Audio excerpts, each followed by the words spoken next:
राष्ट्र की सुरक्षा कारण बताया गया, परंतु इसका मूल कारण सत्ता की सुरक्षा था। राजनारायण जी ने इंदिरा गांधी के चुनाव को इलाहाबाद हाईकोर्ट में चैलेंज किया।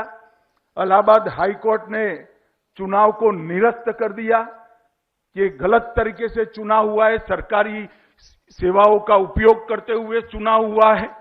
और उसके बाद एक टेक्निकल ग्राउंड पर देश की सुप्रीम कोर्ट ने स्टे दिया। स्टे क्या दिया कि आप प्रधानमंत्री तो बन सकते हो, चालू रह सकते हो, परंतु आप संसद में वोट नहीं दे सकते हो।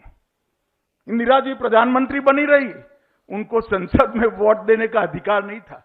संसद सदस्य के प्रधानमंत्री के कोई पर्क्स उनको नहीं मिलते थे, परंतु वो मॉरल ग्राउंड छोड़कर प्रधानमंत्री बने रहना उन्होंने निर्णय किया। और इसका उपयोग क्या किया? इसका उपयोग उन्होंने संविधान की धाराओं का उपयोग कर ही संविधान की हत्या का काम किया और इस देश को एक लंबे आपातकाल के अंदर झोंकने का काम किया। उसकी पृष्ठभूमि में मैं ज्यादा जाना नहीं चाहता, परंतु देश में महंगाई पर छात्रों के प्रदर्शन हुए थे। गुजरात में पहले महंगाई से शुरू हुई ये लड़ाई जब जेपी कूद पड़े, बिहार तक पहुंची।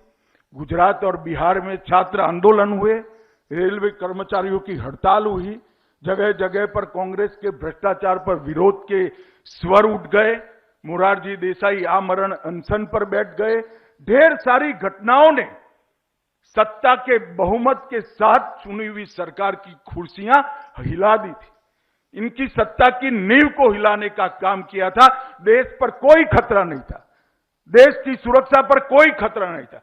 अभी भी तो बांग्लादेश का युद्ध जीते थे, देश की सुरक्षा पर कोई खतरा नहीं था, ना बाहरी था ना आंतरिक था।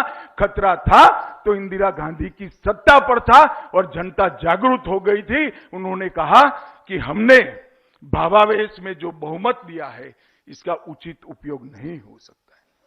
और इस सब से परेशान होकर इंदिरा जी ने आपातकाल डाला। सुबह 4 बजे कैबिनेट की आपात बैठक बुलाई गई। बाबू जगजीवन राम और स्वर्ण सिंह उन्होंने बाद में बताया कि जब हम बैठक में गए हमसे एजेंडा भी डिस्कस नहीं किया गया था और पूछा भी नहीं गया, सिर्फ इन्फॉर्म करने का काम किया। गृह सचिव को बुलाया गया और आगे की कार्यवाही के निर्देश दिए गए।